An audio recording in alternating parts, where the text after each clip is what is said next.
Welcome back, everybody, to the Scale Success Reptile Podcast. Thank you for joining me again on tonight.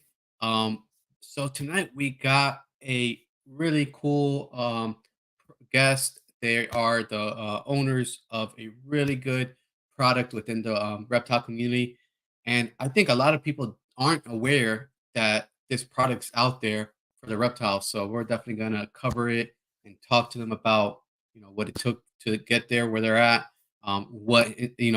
sparked the idea about this stuff, Reptilinks. But first of all, let's say hi to a couple people. Let's do some housekeeping. So, Clover's Reptile World, what we got going on? Did a show or a Repticon Orlando about 2 weeks ago. Great show. If anybody that was at the show was there, I had a couple people come by and say that they watched the YouTube and the podcast. Thank you for watching, and if you're watching again, hi. And then if this is your first time tuning in, thank you for stopping by. Also, just dropped a new video yesterday morning on the hognose hatchlings that we still have available from this year. And brumation is almost over. I mean, first week of January to come out. So and then 2024 season is gonna hit the ground running. So if you guys keep a track of that, and as usual, I'm gonna do my husbandry pro stuff, keep you guys up to date what's going on. And then what else we have here? So I know I mentioned this the last live. I think it's we are just added isopods to our species list. So messing around with that stuff, have about 12 bins set up of isopods. So waiting for them to really get together and reproduce and stuff like that before I offer it out for sale at shows and on online or Morph Market.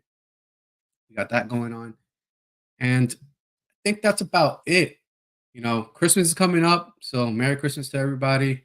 If you celebrate Christmas, spend time with your family. I know next 2 weeks are going to be nice, relaxing times here in our household. So thank you again for guys for stopping by. Let me say hi to a couple people. Here we go. Eric, what's going on, bud? Thanks for stopping by. Dustin, hey, what's up, man? Thank you for stopping by, man. Scaly Pigs, Adrian, what's up, bud? Thanks for stopping by. Yeah, I'm glad you made the live. Love and V Dubs, thanks. What's going on? Thanks for stopping by. Joey, Meteoric Serpents, thanks for stopping by, man. And Susan, Show Me Kitties, what's going on? Thank you for stopping by. Dustin, those toxics, yeah, man. That toxic I posted today is fire. Quick story about that was I thought it was a female at first, and now it's a male, so I'm letting him go. Tammy, hey, what's going on? Thank you for stopping by. Freddie, all the way from Mexico. Thank you for joining in today. All right, so we got a couple people in here. Like I said, let me shout out my partnerships that I got currently going on. So Husbandry Pro, like I said, if you guys want to get your husbandry tracking and be able to keep track of and history of all your breedings, your hatchlings, feedings, anything and any species. Actually, you can update, customize species, customize morphs on there. Hit the description below, hit the link in the description below, and get a 30-day free trial with them. And then also ship your reptiles. Make sure you guys. Today was the last day to ship out, so they're shut down until the 8th, 9th of January is back to live shipping. So if if you're gonna ship something out in January, make sure you ship your reptiles and use our code Clovers15 to get $15 off one shipment. And since started shipping this year, I've called them a couple times on shipping questions, packaging questions, hub hours and stuff like that, and always a great customer service. So don't hesitate to give them a call if you guys have any questions about your shipment. And without further ado, now let's get Reptilinks on the live and let's talk about what it takes to start a business and why they started it.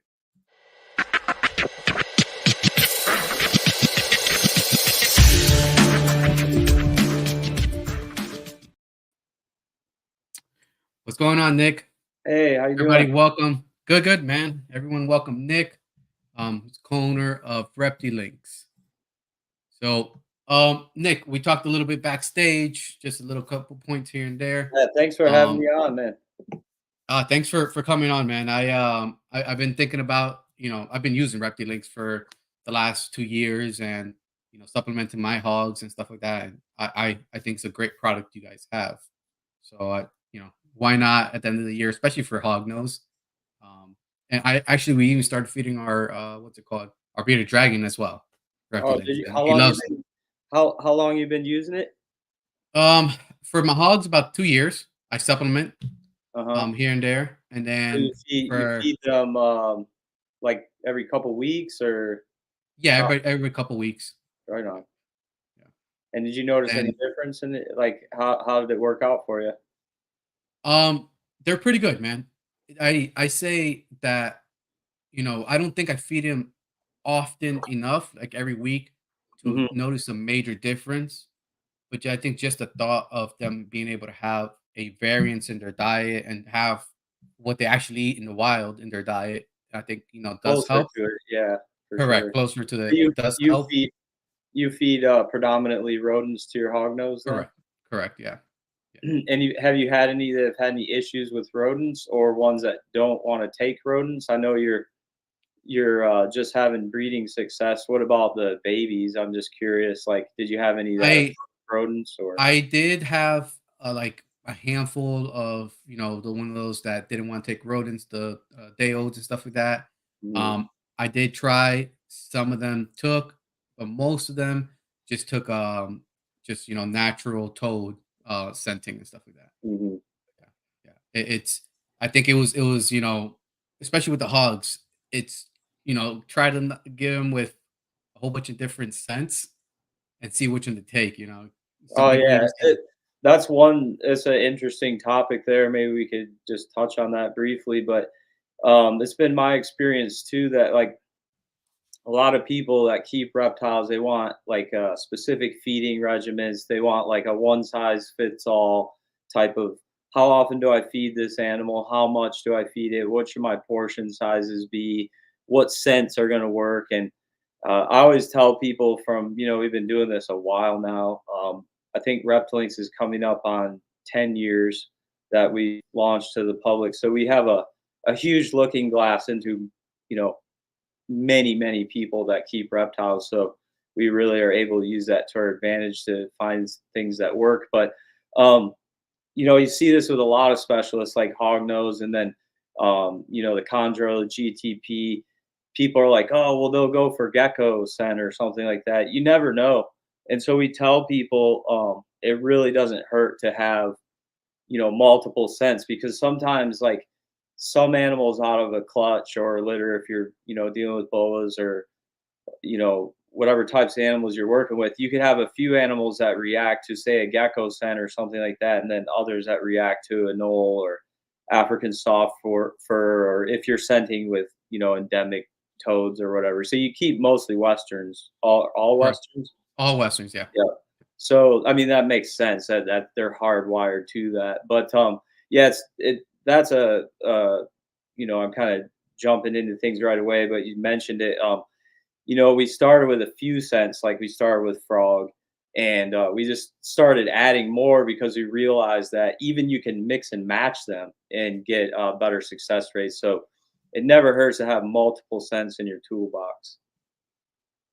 Yeah, and since we're on the scent topic, I was looking at the website earlier.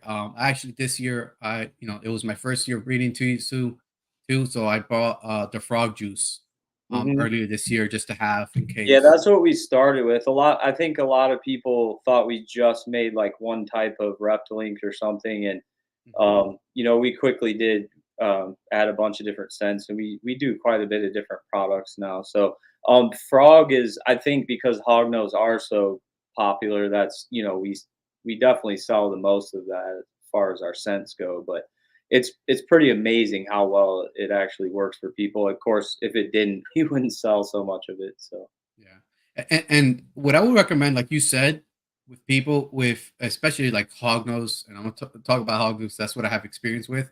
mhm, Um, you guys have a multi pack of scents and stuff like that.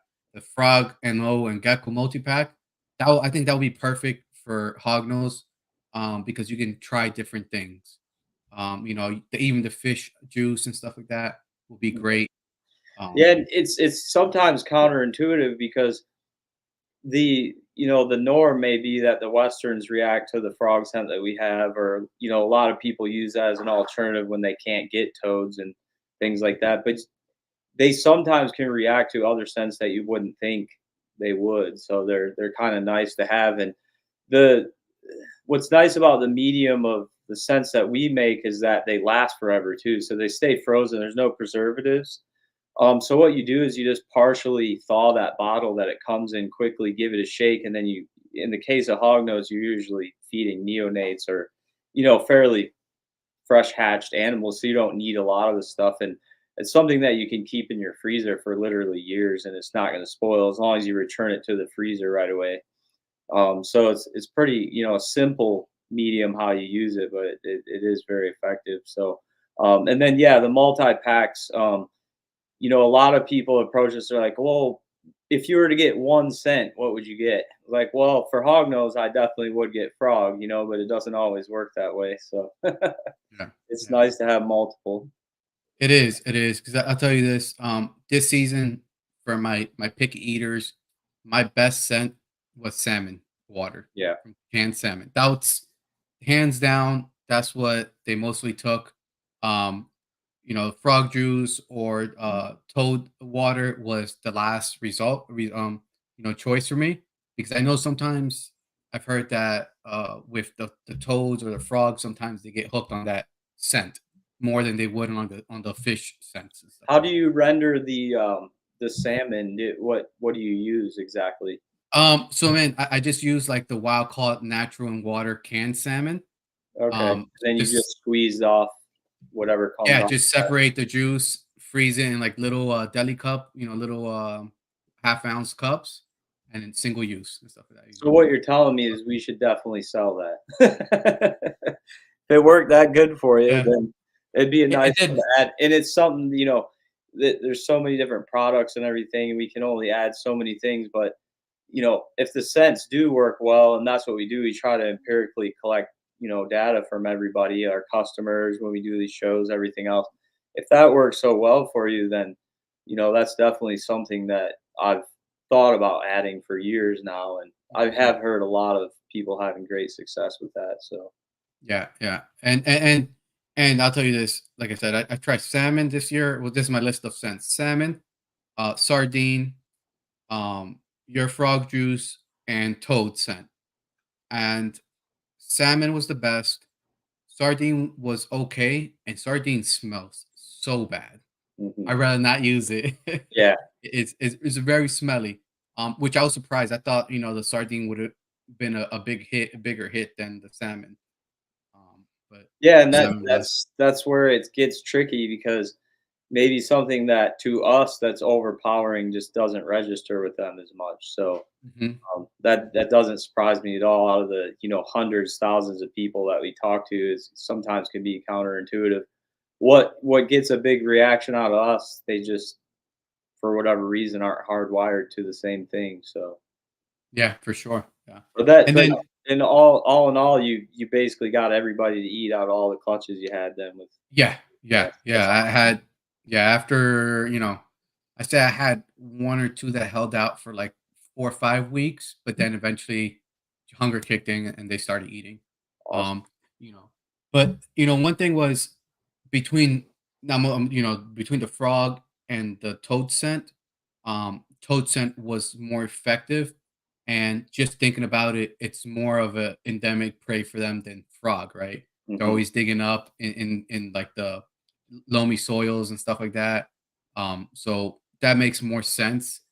Um, I even started thinking about breeding frogs to have just in case. Yeah, that would probably be about the only way you could do it. I mean, toads. Sorry. Yeah. Yeah. Yeah, there's definitely, I mean, there would definitely be a market for it. I can't tell you how many times people ask me to actually buy toads too. We have our facility out in the country, and we do all our in-house processing and everything, and we have a property here, and we literally have hundreds of toads. Like, I mean, we have breeding grounds, and yeah, Yeah. unfortunately, you can't collect them, and I wouldn't be comfortable doing that. But um, that's one thing that we've considered doing is captively breeding those if if we could get away with that. And then also we use so much bullfrog for a hog nose, and we render our scents from that and everything. We are dabbling with the idea of actually breeding those in house. So it'd be a major operation, but definitely worth it in the long run. So I, there's I think always so. things on the list, but only so much time in the day. For sure, man. And before we get more further into like the business, the Reptilinks, and the products, how did you? How long you been in the reptile world, and like what started you there? Yeah, so I always had a super strong fascination with wildlife in general since I was a very young child. Um, it all kind of grew out of that.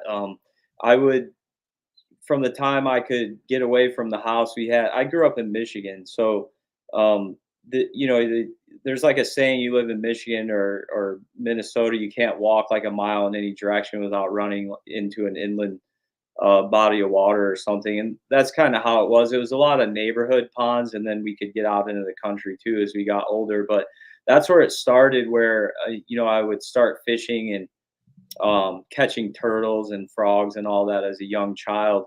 And I just got more and more interested. As I'd be up 5:30, waking up my friends like, we got to get to the pond, and we would spend all day there every summer. I mean, till the sun came up, until the sun went down.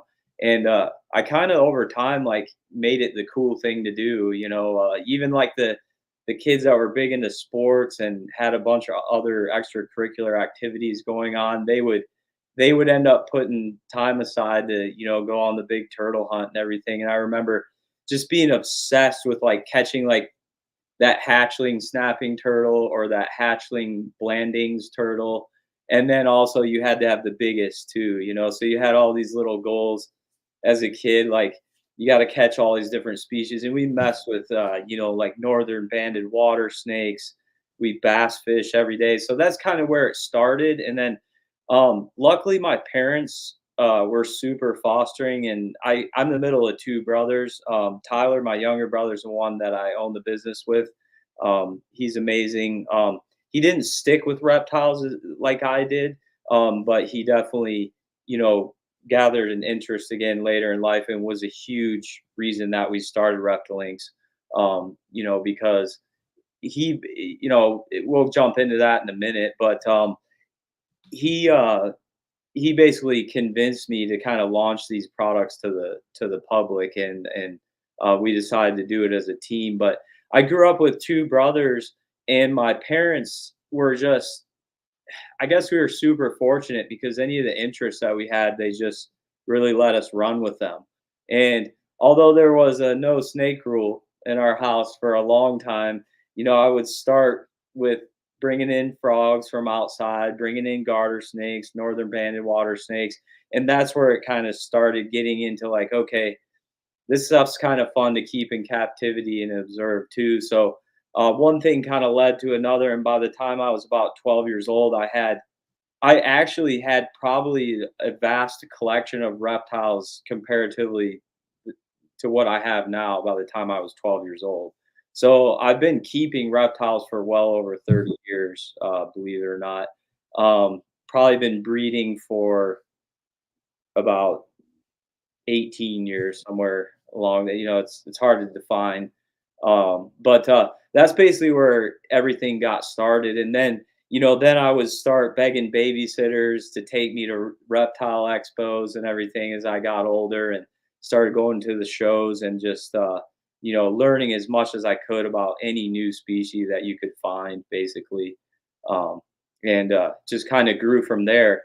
One thing is I had like entirely too many interests growing up. So, reptiles were something that I've lived in several different states. I've, you know, m- moved several different places for different careers throughout my life, but I always brought all my reptiles with me. So I was always breeding and had breeding projects going whichever state I lived in. So it's it's been kind of a crazy ride. Wow. So, what was the what's it called, the species that got you into the breeding process, and are you still breeding to this day? So, yeah. So I've cut back tremendously, and it wasn't all by choice. When we launched Reptilinks to the public and launched our website, thing kind of just blew up to where, not only we had to train people to make all this stuff, we had to figure out how to do it as we went as well and build the whole facilities behind it, learn the whole process. Because it's not like you can like go to some school to teach you how to make some specialized pet food. It doesn't work that way. The way that Reptilinks kind of evolved was it was born out of necessity for all the feeding needs of my breeding stock as I started breeding. And when I really became so, what happened was I'm from Michigan. I finished high school there. Um, I went and like started taking automotive courses, doing different things, and I basically sold most of my reptiles. I pretty much got rid of everything, and I had decided that I needed to move to Colorado, go to college there. That's where I ended up graduating from. But I figured, all right, take a break from it. This is a new chapter of my life. And it was kind of crazy because it wasn't not even a couple years went by. I was about 20.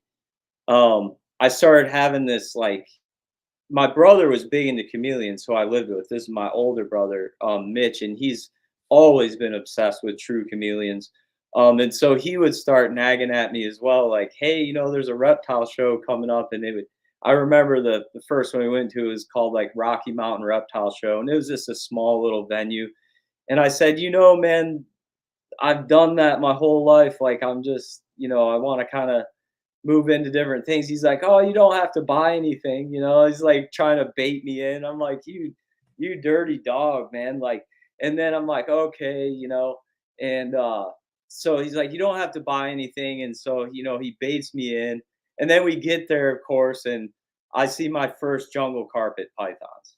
And there's a guy named Isaiah Phillips, super nice guy. This was back in like 2000. So, um, and he had these breeder adults like in pillowcases, and then he had all the babies in deli cups.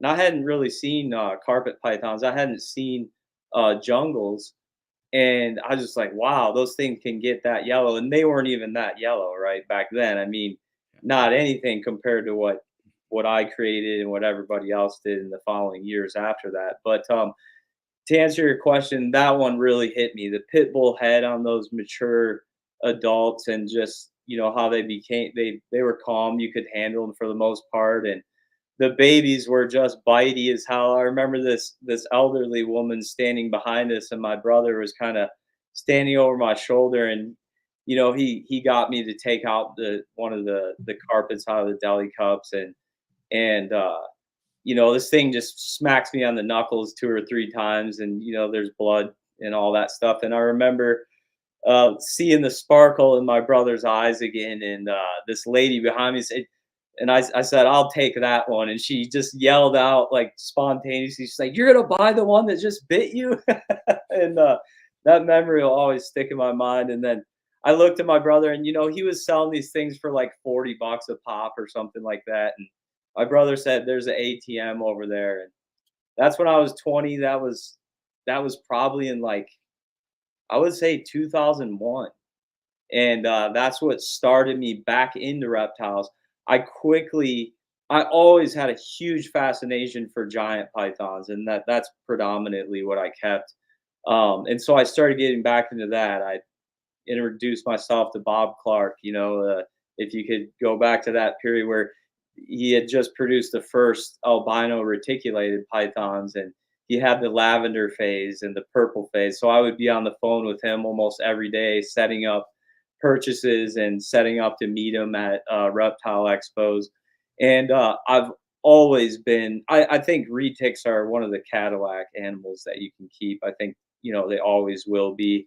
And then berms, always, Burmese pythons have always held a very special place in my heart. So I've had a lot of heartache with them too. I've had, hundreds, if not thousands. I've bred them for years and years, and there's just a lot that goes into keeping giant snakes. It's a little bit different than what you have sitting behind you there. Yeah, I was gonna say that, they're very impressive, very great, like animals, rewarding animals to work with, but it's not for the everyday person, right? Like, One or two retakes, you're talking about especially females, and you get them up yeah, to breeding size. One or two of them would be like what everything you got back there. yeah, Yeah, just yeah. one of them, maybe. I mean, back breaking work and just yeah, you got to be a little crazy to keep them for sure. You gotta be dedicated to them, right? Like, Yeah, it's and yeah, it's I always say this on these shows and stuff, and it's probably cliche at this point, but I had kind of this rule that developed over time where, yeah, I liked all the smaller stuff too, and I like to have a diverse collection. But if I couldn't like string a python back into its enclosure and like give it a good pat, on the way, it just didn't quite do it for me. I always had to have the big dogs too. So I hope that answers your question. That's kind of yeah. where it started for me. So I started specializing in jungle carpet pythons, and then this was back. Will Leary taught me a lot about breeding as I really started getting into it. He kind of took me under his wing, and he's been out the game for a while. But a lot of the guys, as I talk about, I just feel older and older. That's the way it goes, I guess. I'm kind of more of the old school breeder now compared to a lot of these guys coming in, these younger people. But back then too, it was you had to have somebody really teach you the ways, or you had to learn it yourself. And so you really appreciated when somebody had produced the animals you were looking to produce, and they would give away, and teach you all their secrets and tricks of the trade and everything. Bob Clark taught me a ton. Um, Will Leary, and I basically started specializing in Morelia complex. Um, I got a bunch of some of the F1 um, Papuans, they call them now because they changed the name of the island, but the Irian Jayas, and they weren't a huge poppy animal as far as colors and everything go, but some of the original stock that I got was ended up with those fire orange sides, and there was a couple other, I think, double allele or polygenic traits with like purple hues to those animals that they expressed. And I'm not sure I ever proved it out or if anybody did, but those are amazing animals. I started breeding those a lot, and just I still love them to this day. And then I started getting into a lot of morphs with Burmese pythons. Like Tom Reagan back then. A couple other fellows produced the first hypomelanistic Burmese pythons. Those were unbelievable to me. So I started, and then I had all the patternless berms. I had, I produced all the super hypos, just everything that was available. So that kept me super busy.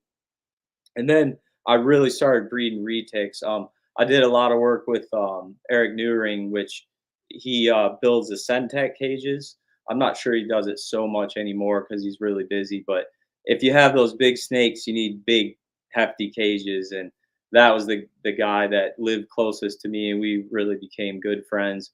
And we started breeding a lot more of the genetic retic stuff. So um, that's kind of how I got into it. I mean, I had a tons of other stuff. Back then I had about a 2,000 square foot facility with a photo room, and then I had a whole hatchling room, and then a big showroom. And I used to do presentations and everything as well for schools and all that kind of stuff. So I've been through Okay. the places with it. Yeah, yeah. So how did the retics go into the Reptilink world? Like, how did that develop? Yeah, to tie that together. So when you have a huge number of animals, and they're large. I mean, you're all of a sudden spending what people would spend on expensive rent or a mortgage for their house in a month just to feed your animals. And that doesn't include if you're renting a place, um, the utilities. I mean, you got to keep it hot. So you constantly have to be running heat, humidifiers, and all that stuff. So it wasn't long after I really started breeding or building up my breeding stock that I realized, oh my gosh, I'm spending $1,000 a month on just rabbits alone.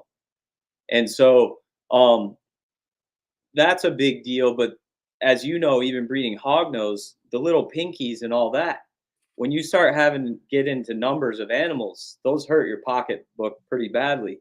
So when I said earlier that Reptilinks was born out of the necessity of, feeding my own breeding stock, how are you going to feed all those little mouths? I mean, the baby berms, retics, they can eat a full grown mouse out of the egg, so you're quickly having to buy bags of mice. I mean, 50, 100, you could be feeding 250, 300 mice a week just on like a couple clutches. You get 4 or 5 clutches of those animals. And so it was funny because it kind of hit me. I'm like, didn't somebody along the way like feed sausages to snakes or something? I think it was one of my friends that actually mentioned it. Like when it was kind of a joke. And this was, a good 15 years ago at least. They said, why don't you feed them little like cocktail sausages or something? And I just laughed and blew it off.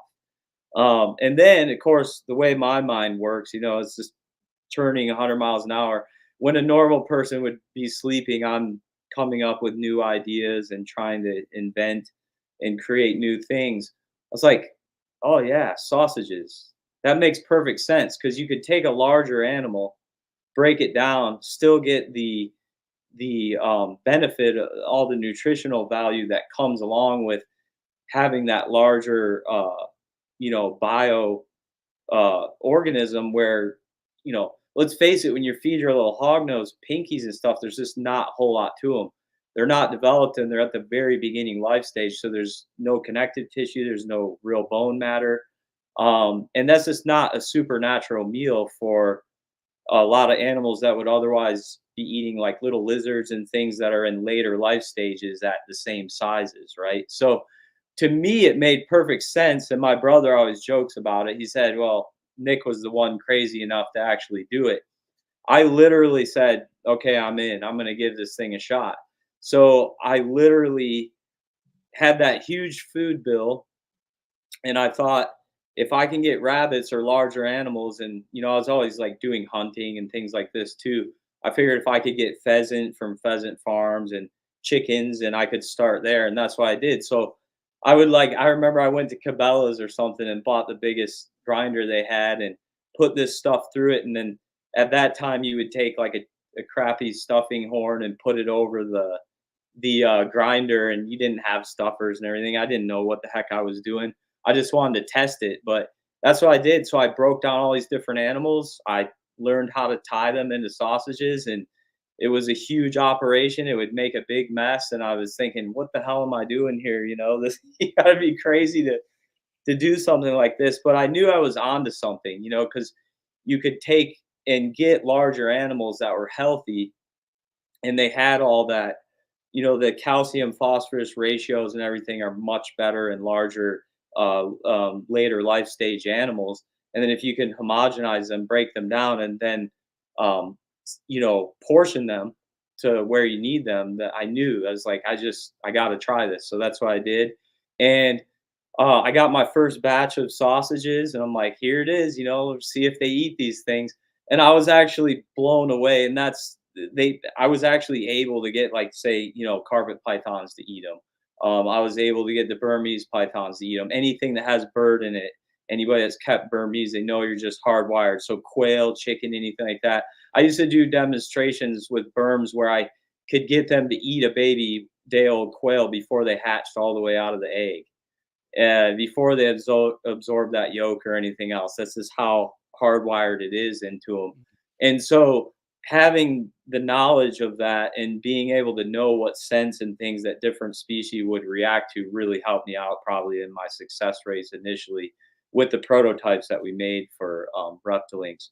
But that was awesome because I thought this could be a huge waste of time. Like, how the heck are we going to get the animals to eat them? Well, with this, I mean, some would just take them out of curiosity, which blew me away. And I was obviously super happy to see that back in the day. And then the ones that didn't, all you had to do is kind of bait and switch with whatever prey type they're habituated to, and or train feed. Give them a smaller item to what they're used to, prime the pump, and then throw that link in front of them, and sure enough, they would take it.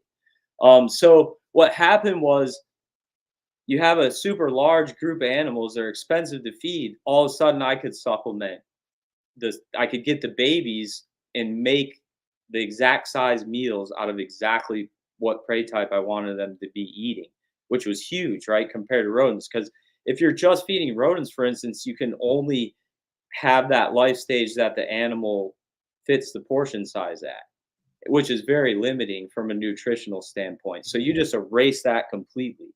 Not only that, you can make them on demand.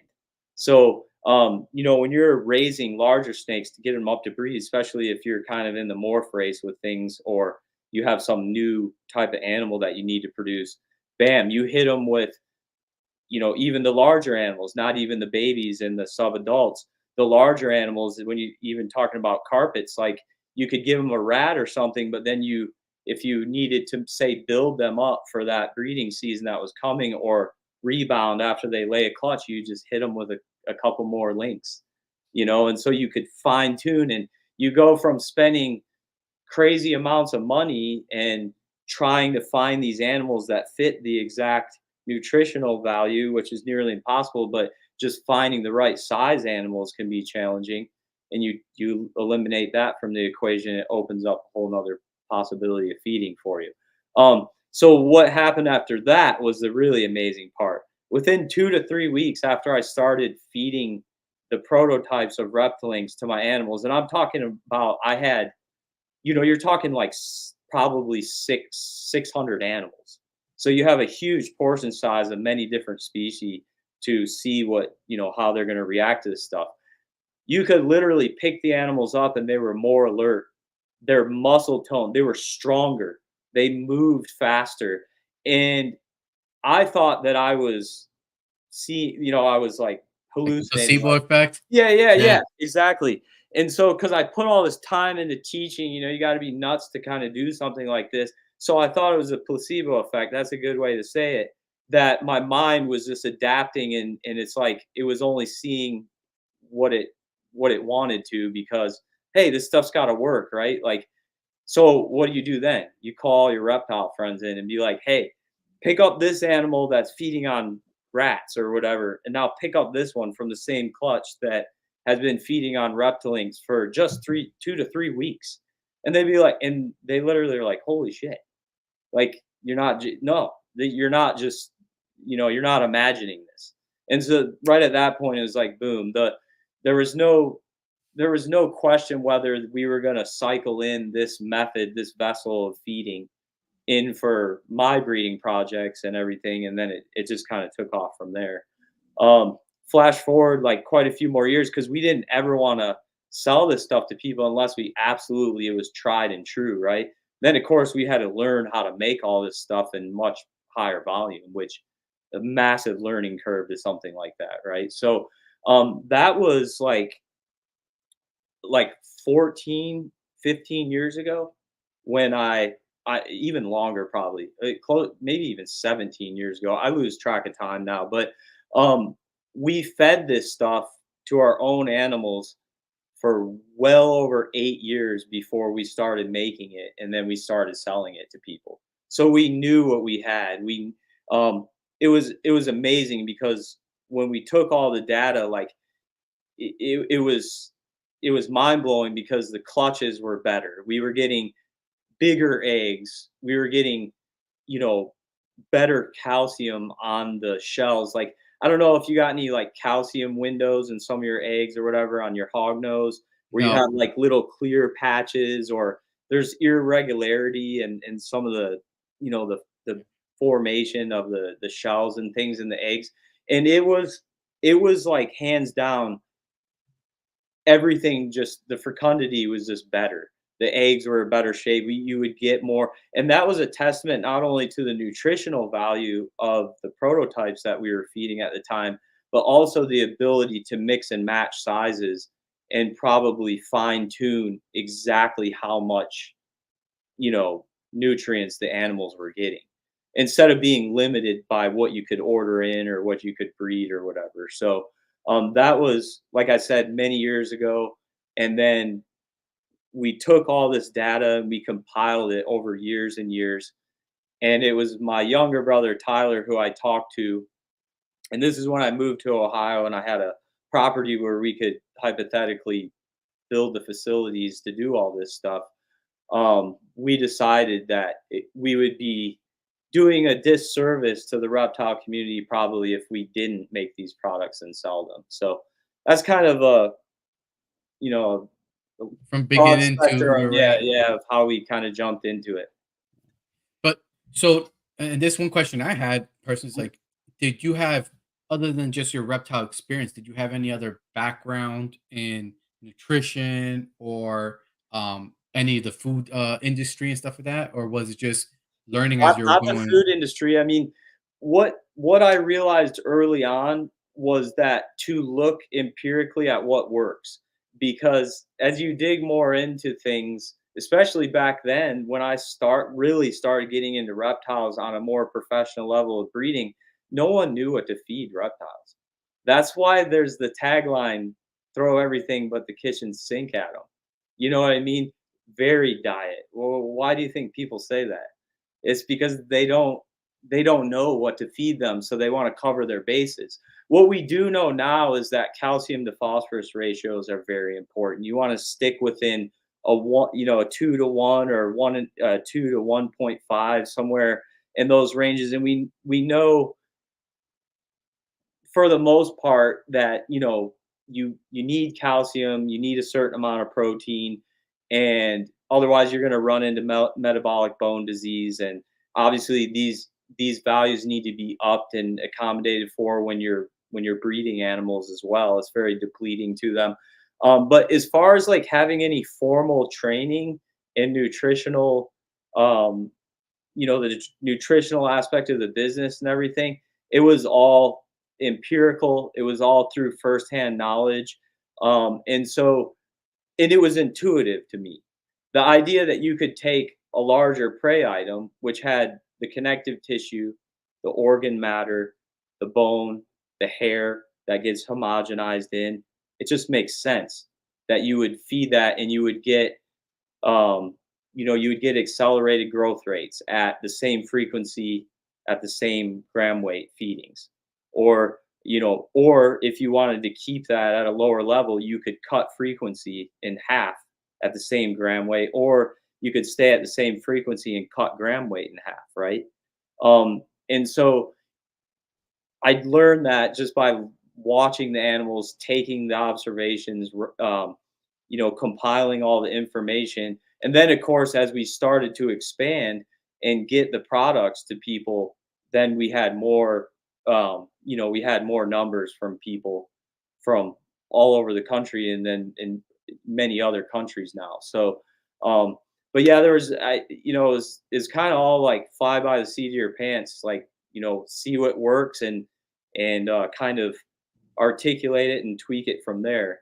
One thing about our product is I try to tell people, especially on these shows that we do, when people are gracious enough to invite us on, like yourself, is that the Reptilinks are more like a super reptile food, because the the the physiology of the vessel of how the food is put together is that you're taking many different prey types and you're breaking them down, and then you're compacting them tightly into a little collagen casing. So that's way different than feeding like any normal smaller animal, right? So the product is calorie dense. So I always try to tell people that less is more when you're starting out, because you could take an animal like a hognose or something that's used to, maybe it's just getting into like fuzzy mice, or maybe just getting into adult mice, and then people want to go and go,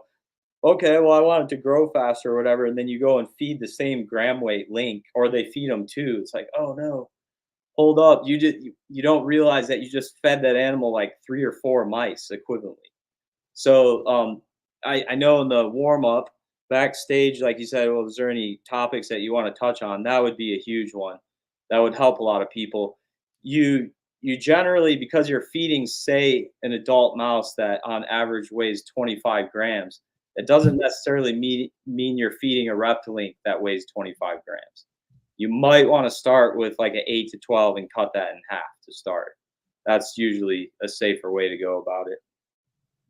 And that's very interesting because you have certain size ranges from micro all the way up to medium rat, right? So 1 to 5 grams up to 100 grams. Yeah, so the Um, the micro would be equivalent to like a newborn pinky, or like I guess people call them red hots, or they go by many different names. Potatoes, But yeah. the smallest newborn pinky that you could find, it's not much bigger than like your pinky nail or something, right? Like Mhm. there's not really much to them. So that would be close to the micro size, which is, and then you're gonna have variants in all the litters of rodents and things, but um, I would say that the micro would range to the smallest pinky that you could find up into maybe that one next to it that's about twice the size. So that would be like a newborn pinky at about a half a gram.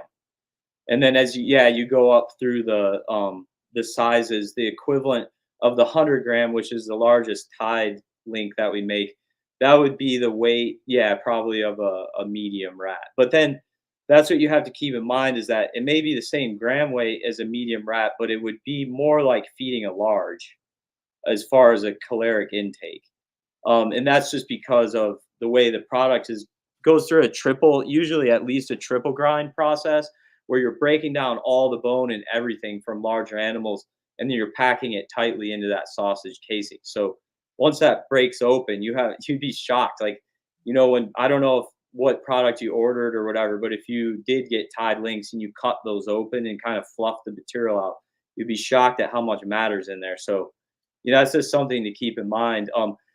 But as far as being advantageous for reptile keepers, that's huge, right? Because you can keep a much larger amount of product in a smaller freezer if you have space constraints, which, let's be honest, like, I mean, even in the past 10 years, it's crazy. Like, everyone's gone from these big facilities having to Yeah. tone their houses down, their facilities down, whatever it is.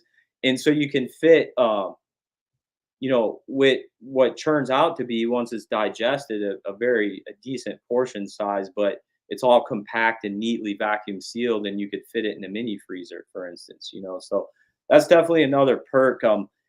To keep the equivalent in rodents, you would need a freezer that's essentially twice the cubic dimension. So Yeah. that's another. So we have a question from one of the viewers, and Yeah, before they head out, I how long scared them can away. link Sorry, guys. how long can the links stay fresh, and how do they expire? And I'm gonna ask that question is like, you know, how long do they stay in your freezer closed package and once you've opened them? Yeah, that's a perfect one to touch on. We take great pride in our vacuum sealing. That you don't learn how to do that overnight. We had our trials and tribulations with that for sure, but we found that simple is better. The bags, the simpler they are, the better, and they'll hold the longest. And when you chamber vacuum seal the Reptilinks properly, and you get them and they show up frozen solid, they can last at least 2 to 3 years in the vacuum seal package. I've opened them at 6 years in a chest freezer, and they're as fresh as the day that I made them. It brought me back to like the day, a lot of things change and everything. It brought me back to the day that I actually made them. And so that's a huge testament to um, the method of freezing. And then when you can take all the oxygen out of that bag and get everything sealed tightly, yeah, they can. I would say that most people go through their product, and that's another thing we want to touch on too. We'll get in a minute, like minimum orders and things like that. But most people go through their product within a year to 2 years or 3 years, and it'll last every bit of that long. The trick is when you open that up, right? Like when you open the vacuum sealed bag. We sell them online on our store and they come with pre-formed bags where you can reseal them, and we like do deals with those. So those are super handy if you don't want to have a bigger vacuum sealer around. They work just as well, and then you can mix and match, like get your stuff all prepped, maybe for the season, or if your breed prep is coming up or something like that. But if you don't have a vacuum sealer, which we do highly recommend, you at least have like a hand pump, like a battery app operated vacuum sealer. If you don't, what you want to do is take like the old school sandwich bags, not the Ziploc. You want the old school, like simple, thin bag sandwich bags where you can get like 500 of them in a box. And you want to layer your links in there and wrap them up tight, and then fold them over, and then put them in the smallest Tupperware that they'll fit in. They'll keep for a good year or so like that easily. So, and Okay. what that Uh, was shelf life. I don't know what the other question was. it was, yeah, shelf life. Okay. How long is, and then once you open it, because that's another question. I've had somebody actually mentions like, oh, once I open them, they go freezer burn. Mhm. But that's a solution individual. If you're gonna That buy, is it. The vacuum sealer is obviously the best. If and then you have the alternative of what I just described, which works very well. And don't freak out if the product looks freezer burn, because it's actually not. Unless it's like petrified through. So if you're opening a freezer in your house over and over again, you're letting humidity and moisture into that. So it's eventually going to find a way you know, to get into the product. And so that's different. Like if you pick up a link, or it's like if you've been breeding reptiles long enough, you get to a bottom of a freezer and you like grab a rat and it just snaps in half like balsa wood. Well, that's because it was oxidized, right? Like the oxygen and moisture could get to it. Um, if you can't vacuum seal them, do what I described, and then um, I'm trying to think. Oh yeah, and then so the casing that's over the tide links actually is doing the same thing. So it's protecting the meat. So it may not look great, but if you were to cut that casing off and pull the meat out, it would look brand new. So that's another perk um, to using the collagen casing, because it actually does protect. It's a moisture barrier, right? Because it's tied off. If you think of like a water balloon or something, like nothing's getting in or out of it. So but yeah, that's a good question. If you want to, we can lead into like minimum order from that. Well, people have, yeah, before we get into that, I was mhm, gonna ask, because I wanted to, they were heading out, so I wanted to get sure. that question answered. But um, back to like the sizing and comparison of how much nutrition you're getting per the same prey size as you were feeding the same your rodents, right? Uh-huh. That's a very good topic because um, I think a lot of people that probably use Reptilinks probably are using it as if they were feeding a rodent still. Um, so does do you guys have instructions on your website, or more information so people actually like read up and on this? Absolutely. If you go to the links in nutrition, Mhm. on our website, it will walk you through all that. It'll give you the equivalent calorie intake, and then it'll go through all the different sizes. Um, There is variance, depending on which blends you get. So, like, what we call single blends would be like, say, if you get like what we call straight quail or like straight frog or whatever it is, that's not going to be quite as calorie dense as, say, like the mega blend, which is super popular because it has all our prey types mixed into one. Obviously, when you take multiple different prey animals and break them down, they almost fill in all the gaps, right? Because they all have different physical composition when you grind them. Um, but so the Mega Blend is going to be our highest calorie intake link, and so that would be something to keep in mind. If say like tegus, for instance, when we started Reptilinks, there was a huge influx of tegu people using it. We still have a ton of tegu people. They're an animal that needs to grow quickly through adolescence, and if they don't get that caloric intake in time, it's going to lead to problems later on. And like by 2 year, a year, 2, 3 years later, um, and so that's a really good blend for growing animals that you don't have to worry about them overeating.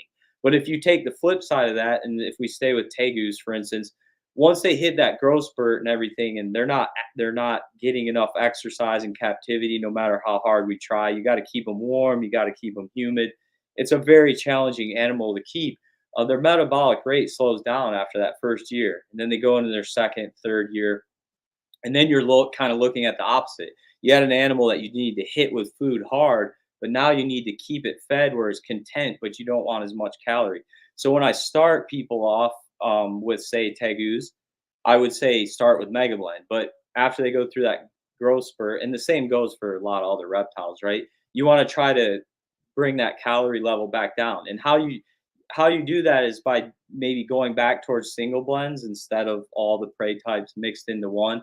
And then you would cut frequency and you would cut gram weight or anywhere, any combination of those things.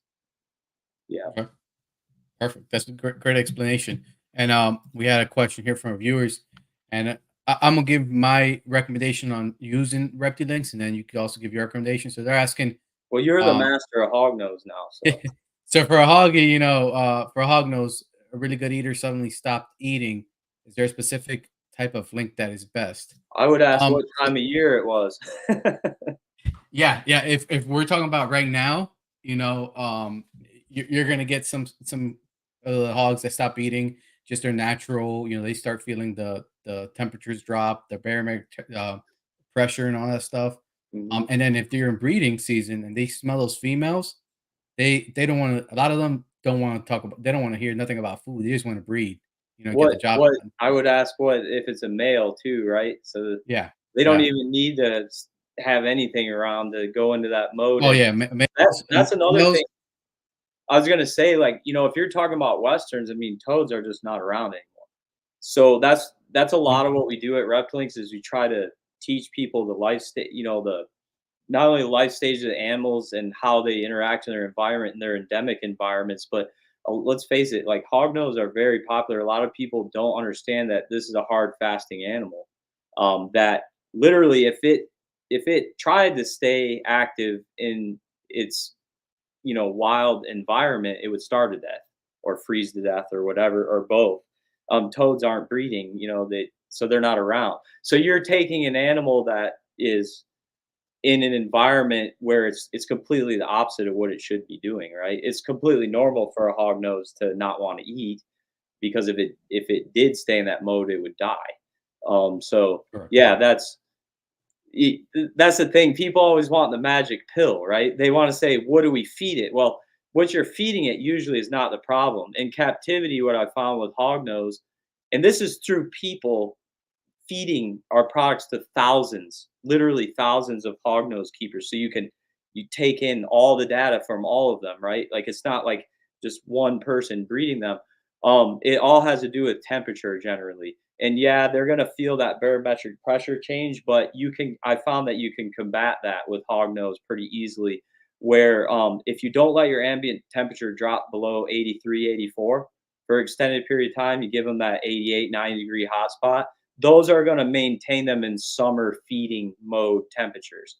If you let your cool side, say if you have your hog nose in a room that's comfortable for people and it's dropping down into 68, 69, 70, 72, 74 degrees, somewhere in that range, what you've done essentially is you have a hog nose that one side of the enclosure is summer and the other side is winter.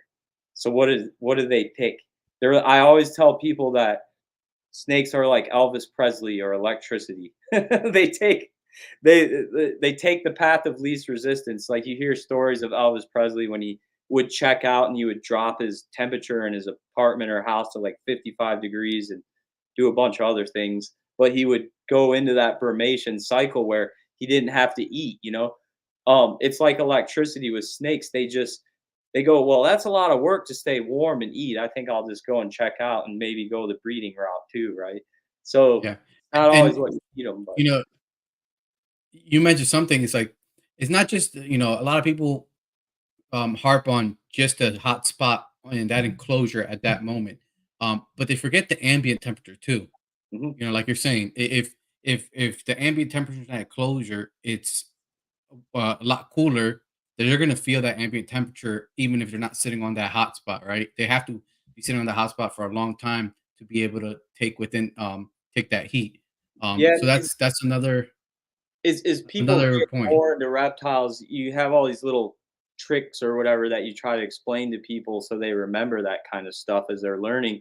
And mine with that is that your ambient is essentially the temperature in your ambient in the enclosure is essentially the temperature in your room. If you just think of it that way and adjust it from there. And then you lead into more money and more resources because let's face it, a lot of people don't have a reptile dedicated room. So Correct. where does that leave you? Well, you're trying to insulate enclosures, you're trying to supplementally heat them with different heat elements. Say you have belly heat on one side, but you might have to tweak a lamp a bit more and then, close off the top. If you have heat rising up out of a screen top, obviously your ambient temperature in your enclosure is going to be the same as it is in the room. So you kind of got to, if you keep that in mind, it'll help you out as people are learning. But yeah, as far as what I think the question is like, what's the pill you get? So, Yeah, yeah. yeah, I'll let you continue with that. It's you got to try different things. Just like the scenting, we are talking about earlier scenting. You got to try different ones. I've tried the frog. I've also tried the frog and quail. Those are the two main things I've bought for my hognose. And sometimes that one hognose might take frog today, and then frog and quail, the next day. So to that, there's no set answer. It's knowing your animal, observing it, and Mhm. being able to shift as they do. Um, Yeah, you as know, far as the hognose go, I mean, we try to replicate their endemic, feeding sources. So with what we can use that's still nutritional, but and this is important to know too for people who are maybe thinking about ordering from us, they haven't yet or whatever. Our straight frog, and I mean like pure. We say straight, we have all this lingo when we're making the stuff, right? But straight frog would just be frog with no other types of prey added in with it. That's bone in frog leg because you can't take whole frogs without, there's certain pathogen risks there, right, that we don't want to take on. So that's our only prey type that isn't whole prey that we use. And so that's why you see it mixed with quail or rabbit. So when you supplement with a whole prey animal, then not that it even really matters because the hognose thrive on the bone-in frog leg product. I mean, it's better than any rodents at the beginning life stage, right? I mean, anyone that's fed this stuff to their hognose for any period of time know that they can see it. But that's just why we have the different mixtures, so you can get some of that other, um, you know, nutrients to the animal. But yeah, so we try to match, and of course, anything that is closer to toad, if you're talking about a western, and they're going to gravitate toward more towards that. I don't know, and you could maybe chime in on this.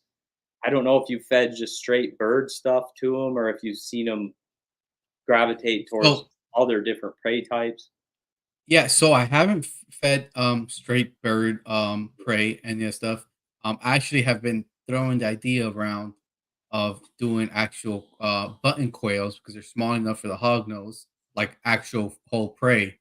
Mhm, But the frog and quail sausages is what I usually feed my hog nose when I'm mhm. feeding Reptilinks, and they prefer that rather than just a straight frog.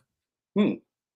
So yeah, the NLS there then would be absolutely, and I'm sure someone's done that right with hognose. Hopefully, somebody's watching or they run into this where they have the right size quail that they could feed to their hognose because, like I mentioned before, for instance, Burmese pythons, it's like crack to them. I mean, I've when in my beginning stages of breeding, I would lose Burmese pythons in my racks because they wouldn't eat white mice and they wouldn't eat them live or whatever. And it wouldn't be a bunch of them because they're garbage disposals, but Mhm. it'd be enough where you lost money and you have a perfectly what would have been a perfectly healthy animal that just won't assimilate. So it wasn't until years later that I really started researching this stuff and I found out that I could have saved a good 50 hatchlings or whatever it was if I just would have had quail. Now the only way is you stick a button quail in front of a bunch of hognose. They'll either react to it pretty strongly, um, or they won't. And if they didn't, it wouldn't surprise me because they're more of a terrestrial animal. They're not, Mhm. Burmese. If you dig through the literature, they're raiding baby bird nests, and so they've done that since the beginning of time, and that's just kind of how they've habituated to the prey. That's what was available to them, and there's obviously many other more arboreal species that are, habituated to that method of hunting and prey choice. But um, the thing is, when you do this for a while, is that it may be counterintuitive. You may say, "Well, they never run into birds." You don't know that. I mean, I'm not familiar with hognose. Somebody could chime in. There could be some kind of terrestrial nesting bird that I know they love eggs, so maybe they would go for something like that. Yeah, yeah, for sure. So, So all I do is that's just send you button quail, and then you gotta I'm find. down. Yeah, man. Yeah. So, and this is why I want to bring you on too, because this is where my mind runs too. Is like, what other stuff can we do? Can I do, especially to make my hognose healthier, to make my, production of, babies healthier and more consistent. This year the way I did that was by supplementing the feedings with Reptilinks, and also my mice, I supplement with calcium and multivitamins every feeding. Like you said, I don't think mice have the full nutrition that most reptiles need. I'm not gonna say all, but most reptiles need. So I think the supplementing, at least of some kind of calcium or multivitamin, is a must when you're feeding your reptiles. It Or it go never into the hurts. Reptilinks. Yeah, It or never go hurts. into something like this, yeah, a whole prey sausage that has, you know, everything into one thing. Um, you know, Now let me ask you, with the nutrition stuff, have you guys had like studies done of what's comparison to let's say a rodent, and then eating a let's say a mega blend sausage? Have you guys have that actual decomposed down to nutrition levels? As far as like comparing the results in the animals or just the labs? Just the labs, like actual Yeah, numbers of we nutrition. currently have labs on all our products, and then we Mhm. have like see the problem with that is there's different methods with different labs and solubility and how they render these numbers. So they can vary greatly, like depending on the the how these labs do these tests. So um, that can be very frustrating. But we do have labs on all our products, and then you can either compare those to what's out there with rodents, or I think we have some of those to compare as well. And they are similar, but there's so much variability, like I said, in the methods in the labs themselves. And then there's so much variability with the rodents themselves because always hear that you are what you eat. Um, it's very much dependent on how healthy the rodents are, and that's very much dependent on what you're feeding them. So if you're, really going above and beyond and like say raising your rodents, and you mentioned this before that you don't think that mice really fit the bill with say calcium to phosphorus ratios, protein. They just don't. You don't. And you have to follow your instincts and see what works. I mean, that's what I try to teach people is there's no like there's no definite answer to this stuff because the research isn't always there. But you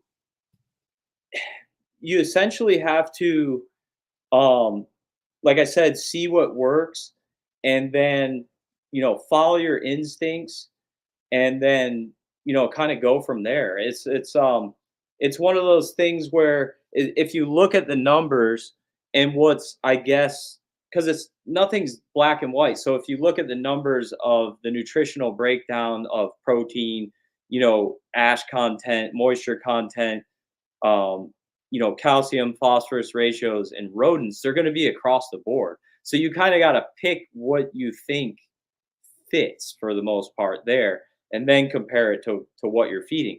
So you said before that mice don't, fit the bill. Well, it depends on what they're feeding. Are you feeding, because rats and mice, they can eat other things than pre-made foods, with Mhm. fillers in them. So, people that raise rats might go above and beyond and throw them a varied diet of vegetables and many different, even fruits and all these different types of things.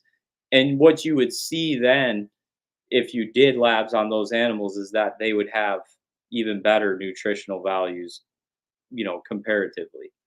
So that's, everything's not so black and white. There's so many variables as far as that goes. So I think, that has a lot to do with it. If you're taking rodents, for instance, and if you grind them and cut them open, that they're being fed a mass-produced diet, and you'll know it right away. Your nose will tell you. They're not fun, So that's why we source our animals, and they're all raised exclusively for us on private farms, and so we're very picky with the food that we feed the prey items that we make our product with. So that has a lot to do with it as well. Um, but yeah, that's something to keep in mind. I mean, if you are ordering rodents from people, like, it wouldn't hurt to find out what kind of feed they're feeding them, and Yes. that has a lot to do with it. So Yeah. You made a good point about, opening up a mice or, a rodent, whichever it is. And recently this year I got really lucky and I have a local guy that started breeding mice here and he feeds them a varied diet. So I know that they're getting, at least this year, they're getting very high quality, fed mice. But simple thing as if I left, one of the feeders that didn't eat, I left a mice there for a couple hours, come back to it previously where I was getting mice from or different places, if it weren't, you can tell that they're feeding pre-manufactured packaged food because that mice would blow up and the belly would be black and smelly. Now oh yeah. these mice they start decomposing, especially like the smaller like the pinkies and stuff like that. But they don't blow up like the other ones would, or they don't smell as bad. Um, so it's a Yeah, very and good we point. we used to sell rodents, and part of the reason we did that is because, you know, uh, we needed them for our own breeding stock. I mean, you wanna have everything in your toolbox that you can have, but we also wanted people to try the product, and we knew that they would be more apt to try it if they could source their rodents through us in this, so we're kind of a one-stop shop. So we wanted people to be able to throw in a pack of links or something new that they haven't tried and then get a trusted, good quality source for rodents, which we did provide for quite a few years when we started. We don't stock them anymore. We just sell birds now. But um, the the main guy that I worked with to source our rodents, because I was super picky about it, had to be somebody I knew, and I had to know what they were being fed, the conditions they were raised under. It was like day and night compared to a lot. I'm not going to mention names and throw people under the bus or anything, but some private um, rodent providers, they make their own foods according to, again, that empirical, what do you see the animals, the fecundity, their overall well-being, and then tweak it from there. There's a lot of people that really take pride in making their own foods for their rodents and everything. And I'll tell you, it makes all the difference in the world. So you go and maybe source rodents in bulk from, some other providers that don't do that, or they come from different places, and the quality is just, it's Yeah, across the board. I agree. So I agree. something to keep in mind for new people when they're starting out. Like, your snakes are definitely going to be what they eat, literally. So Yeah. So, that's a good point. Now, can if people want to research that nutritional facts of your Reptilinks, is that on the um, website or I don't the actual labs are extensive, so it's like a whole big page for each product. gotcha? If anybody ever wants that stuff, it's easier to email because there's already so much content on the Mhm. website. I'm not sure if we have plans to put that up or not. I don't see why we Okay. wouldn't, but I don't think it's up there now. But we Okay. have zoos. We sell to many AZA accredited institutions, many zoos across the country, um, and they usually will just inquire via email, and then we can send that to them in a spreadsheet or a PDF. It's easier because you have there's a lot to it for each product. So All right. So now let's get to like the the quantities, the ordering, and if I was, because a lot of reviewers too are, own maybe a handful of reptiles. What's the best way to go about that with ordering from your website? yeah, so when we started, we used to ship once a month because we couldn't justify the overhead of when you're starting a business, it's like you have to have enough orders to make it worth it to go through the whole production process and then to get everything out the door on the trucks and everything. So as we progressed, we started shipping once a week, and that kind of helped us on our end to get the product out the door. But we still you have that problem of overhead where you have a set amount of overhead cost that goes into each box that you kick out the door.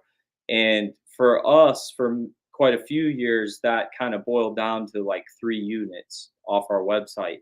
If we were, and for a while we would experiment with doing like I think when we started, we did single unit orders because we knew people wouldn't try something new if they had to order 3 units Yeah. of something that they didn't know was going to be accepted or if were going to like it or not. So we did that for a while and we essentially worked for free. Maybe we still do. I don't know.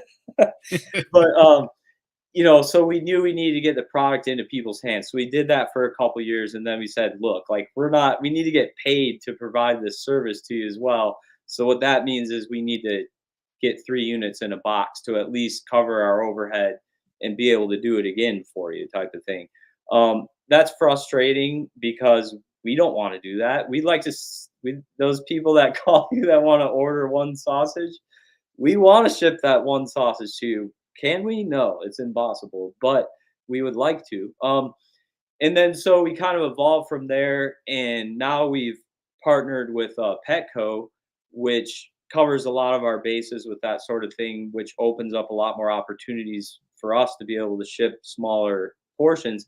They just drop ship through us. So for anybody that's watching or sees this and hasn't tried Reptilinks, if you only have a hognose or two, or a corn snake, or a bearded dragon, or whatever it is, you maybe have between 1 and 3 reptiles. We totally understand that you don't want to buy 100 some dollars worth of product. We wish we could do better for you than that. Well, we're trying, and that's what we've done. We've been privileged enough where Petco's reached out to us, and you can go through their website and order everything. It's all made by us. It's all packaged by us. It's all exactly the same products, but they will be able to ship you like say 1 unit or 2 units instead of having to meet that 3 unit minimum. So that's kind of nice. And then we're also partnering with Chewy, so they should really be able to cater to more of the smaller hobbyists. See, when we started Reptilinks, we sold to mostly the seasoned veteran breeders and keepers that I knew and that trusted me and knew my work with animals, and that's kind of how we branched out. And now it's kind of like the whole pendulum's kind of shifted where you have all these new people coming in with just a few animals, and we have to try to really try to cater to them as well. And that's really the avenue that we've come up with where you can, and the turnaround time is good too. So if you put in an order saying you just want 1 or 2 units to try the stuff, you can go to Petco or soon Chewy, and within 4 or 5 days whenever you order, you can have that shipped to your door the same. That's great. Yeah, I mean, I told you backstage, congratulations on locking that stuff in. For you guys and for the reptile community, because they're able, like you said, be able to purchase that. Actually, I'm on Petco site right now. Share so people can. Yeah, it's under, what is it? Reptile food and care. Yeah, I just put Reptilinks in the reptile food. Oh Yeah, I yeah, in just the put search Reptilinks in bar. the Yeah. search. Yeah, and it came right up. Oh, look at those So beautiful pictures. yeah. So Yep. it's right We up have on pretty Petco. much So all the same stuff that's available on there. So, and I appreciate the kind words because if you knew, we got into, we kind of jumped around a bit, but if people knew what the literal blood, sweat, and tears that went into running this company, we're a small family run business. We always will maintain to be that way. We don't use fillers. I remember our mission statement when we started this thing, and I was very adamant about it, was that we will never compromise the quality of our products, no matter what. If we do, then that means we need to shut down. And so that was a mission statement that, literally like we put into contract. It's written in stone that we're not going to be one of those filler preservative, okay, let's make a product because we make a product to work. We don't make it to sell it, right? There's a big difference. So if I don't want to call it names and everything, but if you look at 90% of the reptile food that's out there, it's all dried, it's all processed, it's all it's filled with some kind of preservatives, so it has a shelf life, which is great because from the seller standpoint, you can hold on to it for a while and get it gone over a period of time, and it's the initial investment into it isn't as big of a deal, but you're compromising quality and nutritional value greatly add whenever you add a shelf life essentially to a product. So that's what makes our product so different. It's the frozen method of feeding is tried and true in herpetoculture, right? Like people, they learn that pretty quickly. Like if you're not feeding live, you're feeding frozen, and try to keep the things the best you can in the freezer, and your animals are going to do well on them. So, but if people knew kind of literally the blood, sweat, and tears that goes into running a business like this, and then you say, man, that congratulations, you don't understand how much that means to me because I literally like killed my body to create this business. And to have companies like Petco and Chewy come to you and say, hey, your customer service is impeccable, and your products are tried and true, we want to sell them without question. That's pretty cool. That's kind of what it kind of encapsulates the American dream still to me. yeah. So No, and it cements that you are still living and doing by your initial statement of your business, right? Like and the it's customer that, service and so providing the best.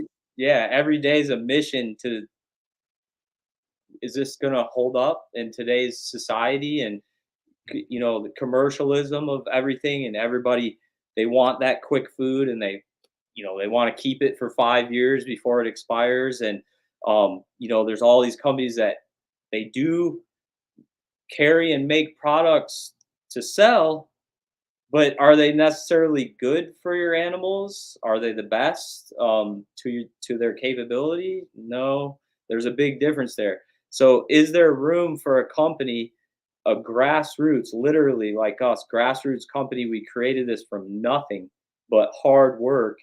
Um, are we gonna survive, and are people gonna continue to appreciate that? Well, so far, I think the answer is yes.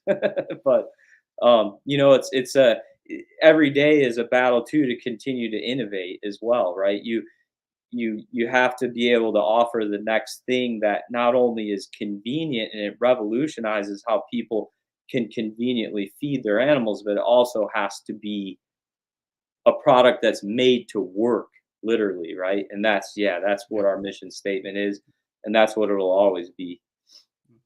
And talking about your animals and stuff like that, which I didn't know this until like I think last month, that you guys are actually doing um jerky for dogs as well.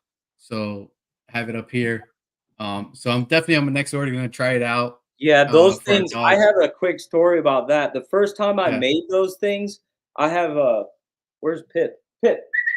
I have a American Pit Bull Terrier. He's like our mascot. Oh yeah, there he is.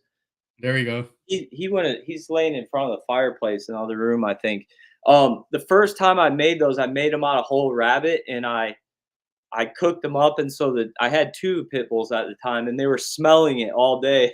So they were just drooling, and I went to feed one of those to Pip there, and I went to like choke up on it so he didn't eat the whole thing at once.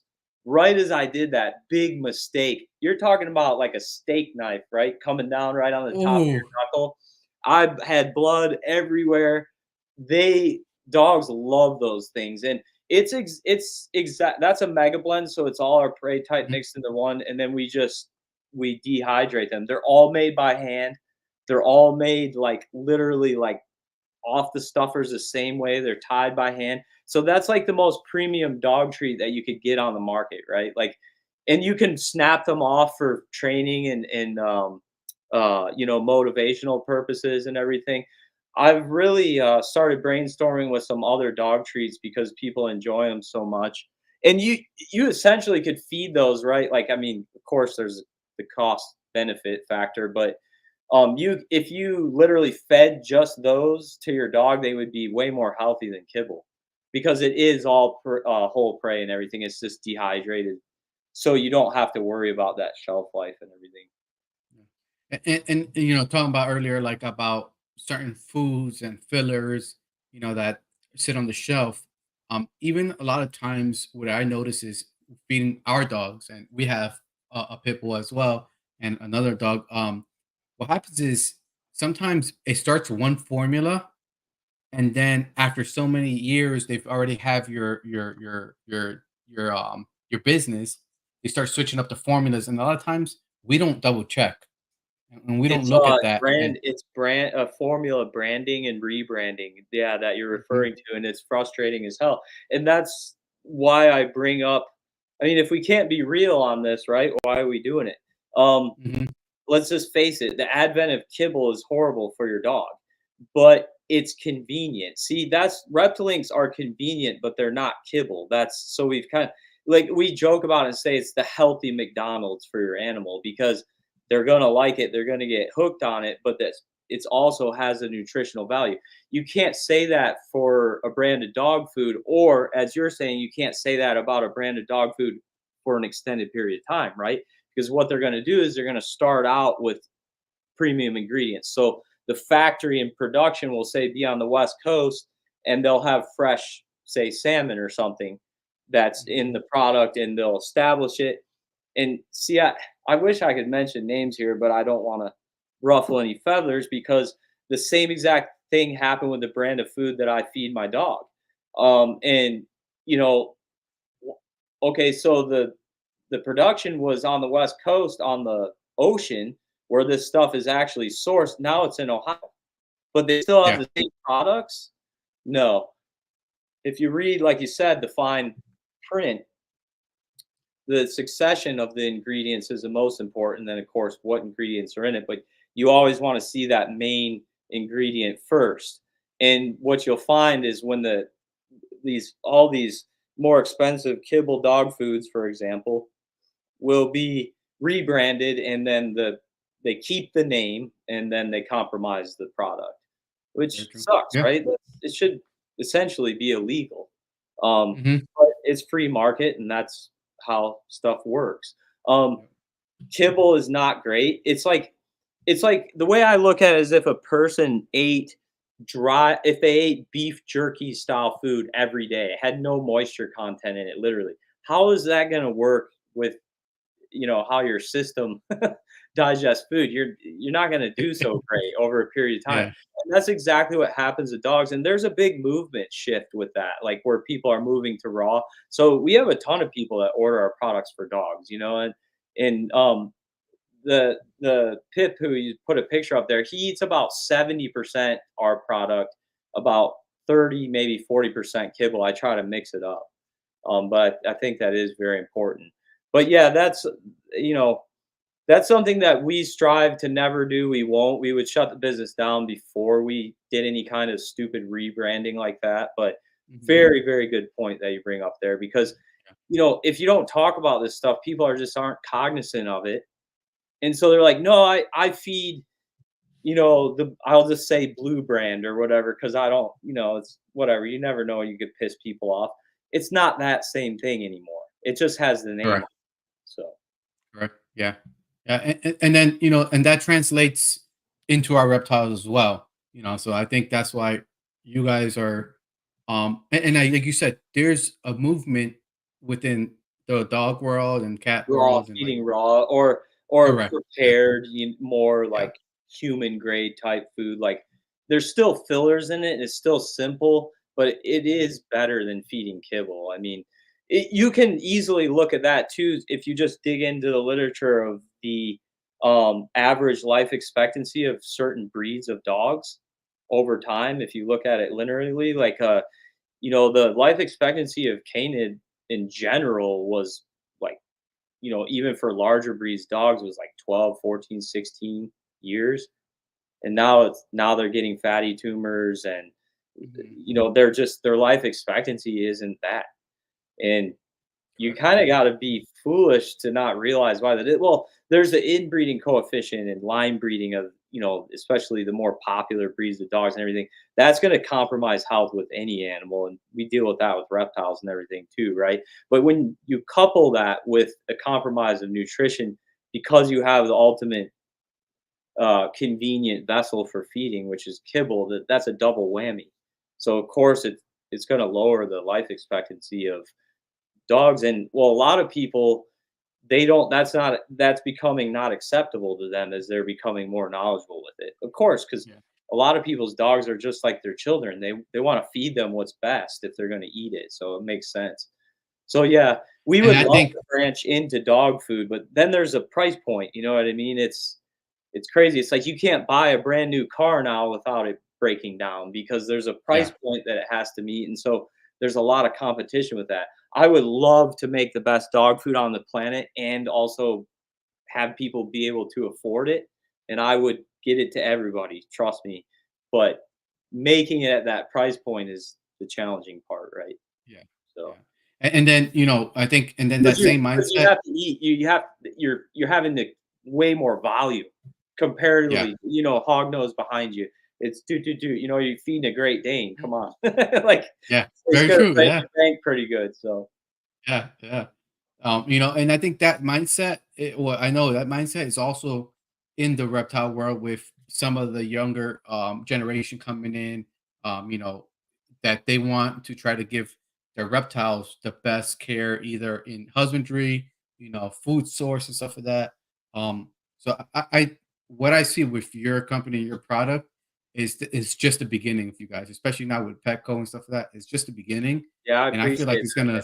is gonna skyrocket because more people are being conscious of what they're feeding their pets Yeah, or I their think you bring up breeders. a good point there, just from a cultural perspective of the subculture of keeping reptiles. Is that Mhm. I think historically it started more quantity. You know what I mean? Like you have bigger facilities, you have, let's face it, I mean, a lot of the importations shut down, you have smaller, gene pools of animals now. And so people are really like, okay, we're lucky to have these things and why not feed them the best, not. And if you look at like the more old school breeders and things, it's like, okay, we have a football field size warehouse of animals, like we're Mhm. going to try to feed them what we can get, but yeah, it makes sense, the paradigm shifting. And a lot of that has to do with bringing knowledge to people and kind of reminding them of, well, there's what's acceptable to feed your animals, but who made that acceptable? Did you make that acceptable, or is that group think? Is that just a complete habituation of the people that, the advent of kibble has only been around since what, like the late 70s, I think? Mhm. So who made that Yeah. who made it all right to feed your dog that stuff that's part of your family? It's just easy and it's been around. Yeah. So $100. that's the pervasive thought. But that's what's great, like people can be educated and see this stuff for face value and be like, hey, they could, it shows like this and everything else, like you bring this stuff to the forefront and people light bulb might go off and somebody might start their own company and make the best dog food on the planet. Maybe we'll be long gone, but we might plant the seed with somebody. So Very true. Yeah. So, one thing that you had mentioned earlier, and it just came to my mindset was with feeding, let's say, you have a collection of reptiles or whichever it is, and you've been feeding them.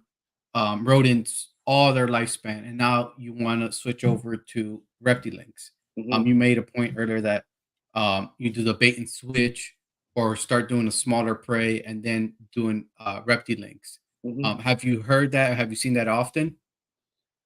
So are you asking specifically what types of transitioning techniques you would use, or? Correct, correct. Yeah. Or have you seen, like, because I have hognose that will take Reptilinks, and then I have hognose that will not take Reptilinks, or I have to do the bait and switch. Uh-huh. Um, Sorry, little eye drop action here. Yeah, so if you have a see, where do I want to start with this? I try to make it as quick as possible. We have ball pythons, for instance, right? They've been domesticated for longer than probably any other reptile, like because they're pervasively kept, like they've been habituated and assimilated to a rodent diet, and so they're imprinted on that, right? It's changed their morphology over time. It's changed their hunt. It's that with inbreeding and everything else has kind of like dwindled their natural instincts down as far as snakes go. And so and I use them as an example just for that. They also happen, that falls in line with the fact that they're very hard to transition to new prey sources, because in captivity, all the animals that people are breeding and keeping are animals that have been fed rodents. So in their endemic environments, as far as ball pythons go, they're generally eating African software rats or gerbils for the most part. That's what they're running into in termite mounds, on trails, runs of rodents. And so um, they're also a hard fasting animal as well. So they don't like switching up prey types. So I use that as an example of an extreme. Like I would love to make a product that's like a magic potion for ball pythons. It would help out a ton of people, but there's so many factors that go into that where it's not that simple, right? So when it comes to transitioning animals, whether they're not known to be difficult to transition or they are, I usually go through I start with a bait and switch. I'll start with simple techniques, or I'll like prime the pump. So you would feed what the animal's used to get its instincts going and get it into feed mode, and then you would follow it with a link. um, but let's see, incenting, of course, and then you can use a combination of all those at the same time. And then, really, if you want to skip all that, you would just train feed to start, and that's going to develop. You know, they're going to realize that the link is food quicker that way. So they would, you would take and feed what they're used to, and then you would follow it with a link, and that can be way more doable with certain species of snakes, for instance, than others. But that's the quickest method to develop food recognition, and then to get an animal established on any new prey source. It doesn't matter if it's lynx. Ball pythons, I'll jump back to them again. Like, you got mousers, they call them. Like, you have an animal that's been fed mice, or it's a live mouser. That's a worst case scenario if you have groups of animals or you don't have access to live mice, right? Or if the animal is a female, especially, it's getting bigger, you can't be feeding 15 mice at a time. It's time consuming. It's a pain in the butt. So that would be the quickest way. You would take and feed that mouse, and then you would mask it with the scent of the rodent that it's used to, a mouse in this situation, and then follow it. So that's usually the best method. Most reptiles that we feed and that the customers do super well on, like when I started Reptilinks, that was a huge fear of mine, actually, that people wouldn't have the skill set or their animals wouldn't be kept properly, where they would wave this sausage in front of you like, oh, this is crap, it doesn't work. It actually couldn't be farther from the truth. Our acceptance rates were just way, way, way higher than I ever thought they would be. So that was pretty cool aspect of it. But yeah, as far as transitioning, I did some older videos on YouTube with those too. But I'm a huge fan of like train feeding when you can. And then if that doesn't work or you don't have an opening, then you would use a combination of scenting and then priming the pump where you would feed a prey type that the animal's used to and get that associated with the link and then transition them from there. Okay. Perfect. Perfect. Now, what's your most popular or your best selling product that you have on your site? Um, it would be our 25, 25, 50, which we now make. This is awesome. You don't know how long it took me to do this. We make that in a 5 gram Tide link. So it's like the size of a fuzzy mouse. And then we also make it in 8 to 12. It's essentially a 10 gram. And those are used for all kinds of omnivorous and insectivorous reptiles. So like blue tongue skinks and all the larger skinks are those are super popular. The bearded dragons, like, so before we started Reptilinks, it wasn't even accepted to feed bearded dragons any type of meat-based food or any red, meat or any kind, or just really any animal matter like that.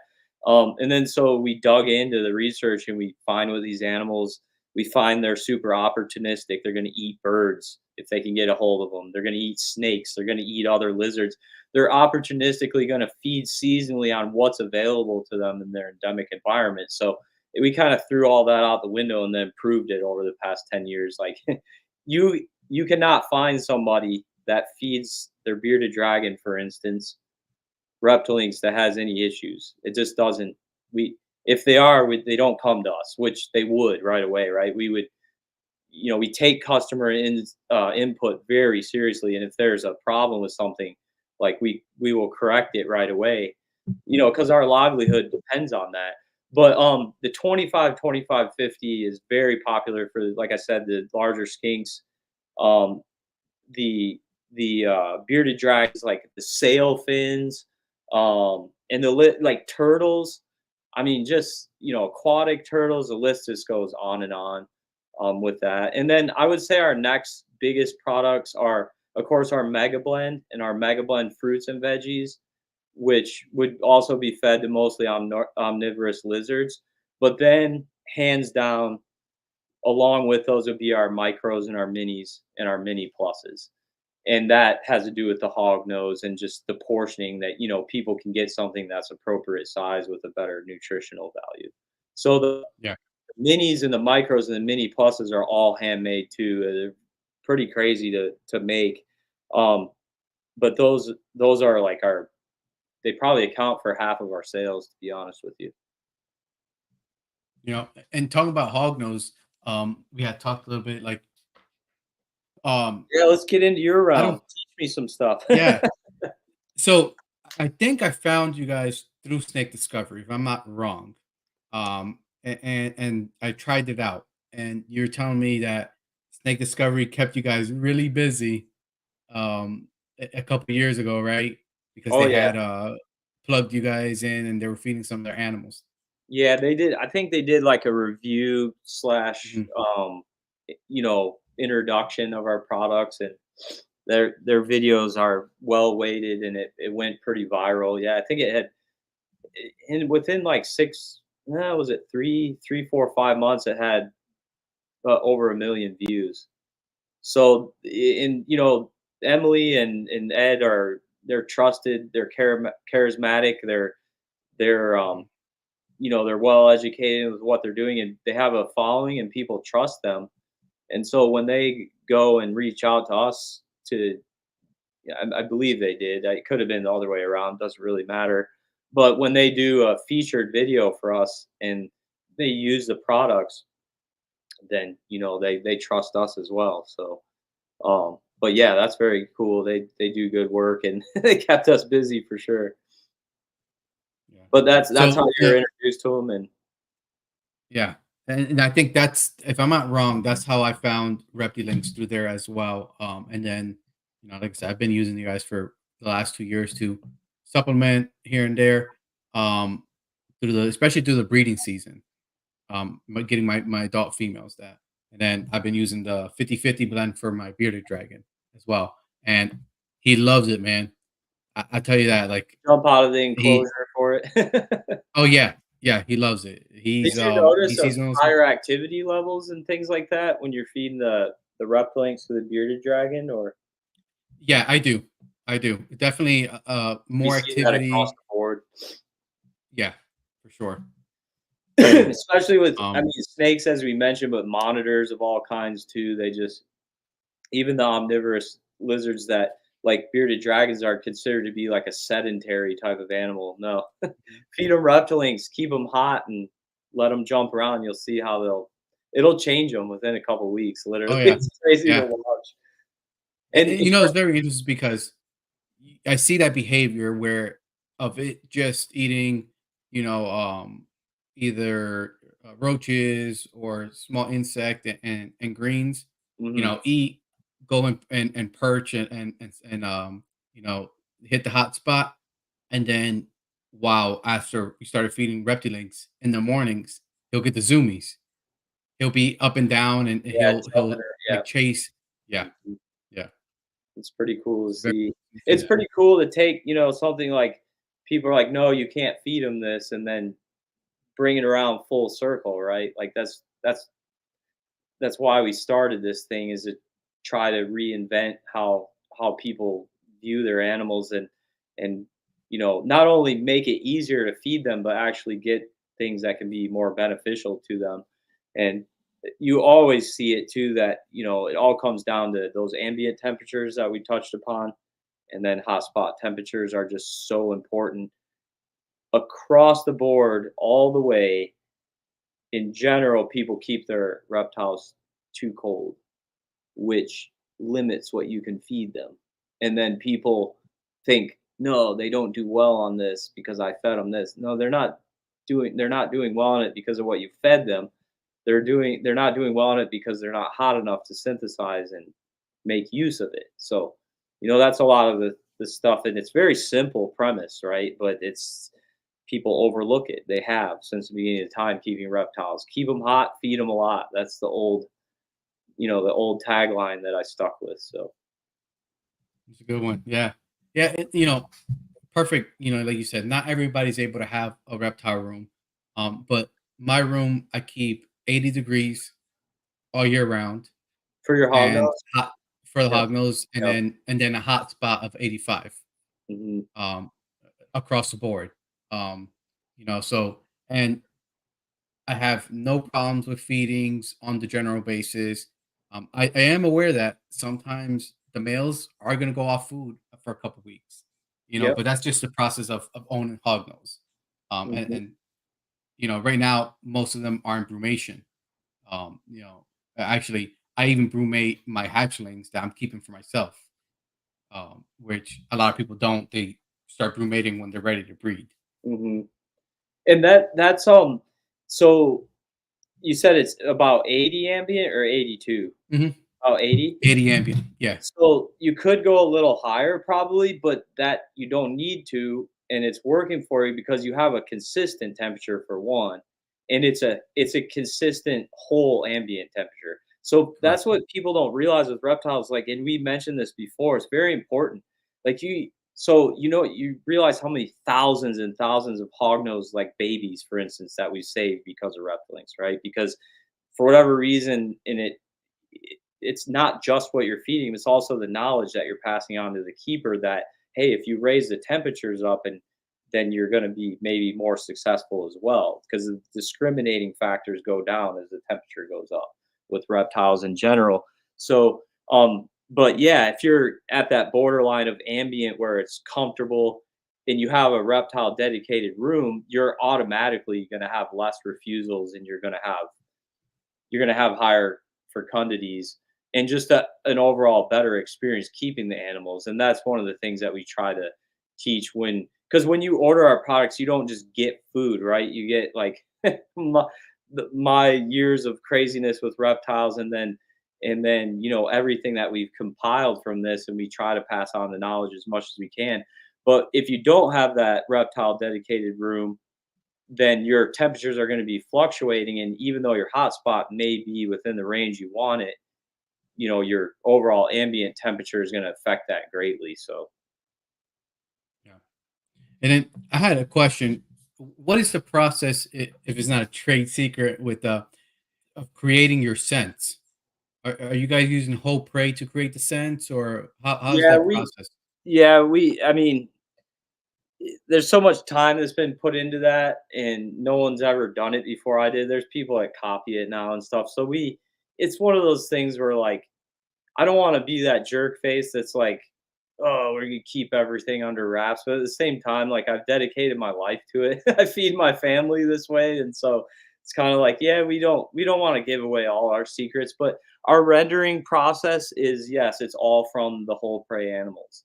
So that's why we keep it frozen, just like we keep it simple, like all our other stuff. There's no preservatives in it or anything like that. So No, there's no artificial scents or stuff like that into them and stuff like that. no, Okay.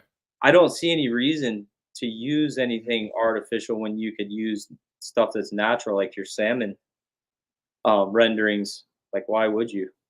You know, Mhm. I just don't. If you can keep it simple and keep it in the freezer and partially thaw it, and it lasts for. I mean, these 1 ounce bottles of juice, like that's kind of what you get out of the years of turmoil running something like this. Like that thing could be in your freezer for 5 years. I mean, you could use it Yeah. forever, and it would it cost like $20 or whatever it is, you know. So, but yeah, of course, like you can come up with your own methods. Like we don't ever try. That's something I want to make clear too. Is like we never pushed our products. Like you're, oh, you need this scent and that scent. No, it's like we made this stuff because people didn't realize that it would work, right? So they have to otherwise learn how you do. Where I don't like. Where did you learn how to use scents for your hog nose? Like you just find it through forums or through chats like this You or what? know, friends and stuff like that. Yeah. I got lucky. I got some really badass hognose breeders Yeah, stone so throws it's away from not me. and So you're super lucky because when you're starting, no one bred like, maybe no one was breeding hognose, so someone had to figure this stuff out. mhm, So what's the trouble with making it with a click of a button shipped to your door, right? Like, no one had right, ever really done that before. yeah. So it does take the headache out of it, but by no means are we, like, saying that only our products will work. You can replicate this stuff if you just have the simple premise behind it, absolutely, Mhm. so that's something that that I take pride in, and I think my brother does too. It's like, you know, don't fix. I always tell people that on the phone. I've had people get upset with me because I don't want to sell them stuff. It's like, listen, don't fix it if it's not broken, right? And they're like, well, no, I want my ball python to E-Lynx. I'm like, too bad. You might not have the skill set to make that happen. So don't, it eats rats. Get rats and feed it rats. And they're like, no, no, it doesn't happen often. It doesn't happen as much anymore. I've literally had people pissed off on me because they love the idea of feeding it this alternative so much, but there's no need. So don't, it's not broken, don't fix it, you know? I hear that. With wrapping this up, any anything that we talked about. You already said that you would love to maybe do dog stuff, dog food products and stuff like that. But is there anything on the horizon for the reptile world that you guys are going to maybe be releasing soon, or that I don't think we have any. So we have a running list of products, and that list is formulated by customers, right? Because, well, it's nice to launch a product that you think would work or whatever, but what we decide will work is usually from feedback from our customers. And so if we get like a lot of requests for a certain blend or maybe a new type of product or something, it moves its way up the list. I don't think there's anything jumping out at us right now. Um, but I was talking the other night about maybe getting into some different style dog treats that are smaller because those have been very popular and people just like to throw that kind of stuff in with their order, which I think is cool because most reptile people have dogs and Mhm. we don't the other thing is we don't just feed reptiles, right? We feed ferrets, like hedgehogs, like Phoenix fox. I mean, like all different types of mammals and things too with our products. But so that's really something I'd like to branch out into. I don't know why bird of prey people haven't jumped on with Reptilinks. Like we've kind of dabbled with that a bit, but the idea of when you're doing falconry and all these types of things and keeping bird of prey captivity settings, like portions are very important. So that would be something to investigate further. As far as like just new products in general, I'd really like to make maybe some pre-form, more like aquatic turtle foods. I think there's a huge value in that where it would be something that's not in link form, but something that's, form fit, maybe not Mhm. dehydrated, it may be still frozen food, but it would be portioned differently. And I think that would help a lot of people because turtles are huge. I mean, you would be shocked at how much of the Reptilink stuff we feed for people that have tortoises and aquatic turtles. I've seen some. We've kind of tried to improve our social media a bit here recently, our social media presence, and there, it's awesome to just see a random shot of like a snapping turtle like blasting a link, and they do amazing on them with fruits and veggies and all that in there. And so yeah, I think turtles would be something worth exploring. Cool. So, man, thank you for your time tonight. Absolutely, We man. I covered appreciate you having me. a Thanks little for bit of everything. Yeah, thanks Um, you for know, putting up with my rambling. Hopefully somebody learned something. yeah, I learned some stuff tonight. Awesome. I'm pretty sure a lot of our viewers do too. And I feel like we could probably go another hour talking about more nutrition and process of Reptilinks, but time is limited.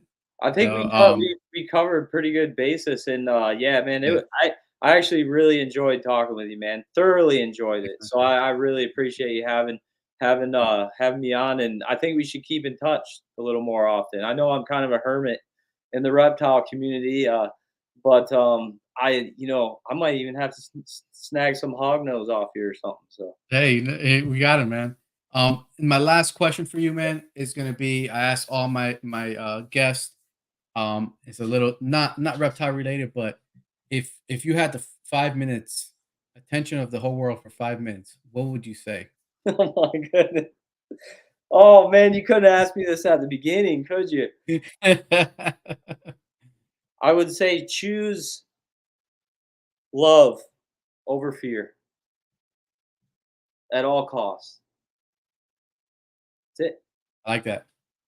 I like it. And be Talk, kind. and yeah, and you know what, man, and I like that message, especially from a person being in the military, going overseas and stuff like that. Oh, thank you for your You know, service, man. I didn't know that about you. my pleasure, man. Like love and peace in the world and in your life is so much more important than a lot of other things.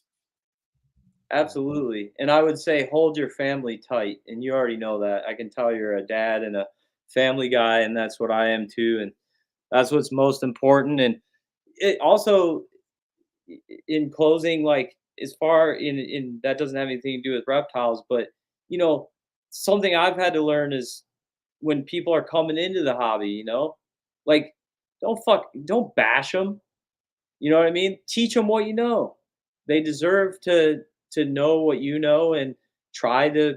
What good is your knowledge if you don't pass it on? You don't have some crazy rite of passage into this thing that nobody else has, right? Like we're all a community and we need to support one another. And I think that that's something that's on and off been greatly lost in the reptile communities, and it's awesome to see it coming back.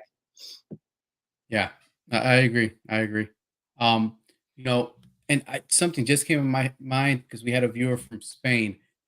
Any or is there right now distributors in Europe or anything like that, or you guys have planned to push out that way? We don't currently have distributors in Europe, but we have almost struck a deal a couple different times with distributors that can take that on. So it will happen. I can't put a time frame on it. It's the same with Canada. I'm sorry, anybody that's watching this in Canada. We have people that contact us like multiple times every day, and they're so open to the idea, and I know it will flourish there.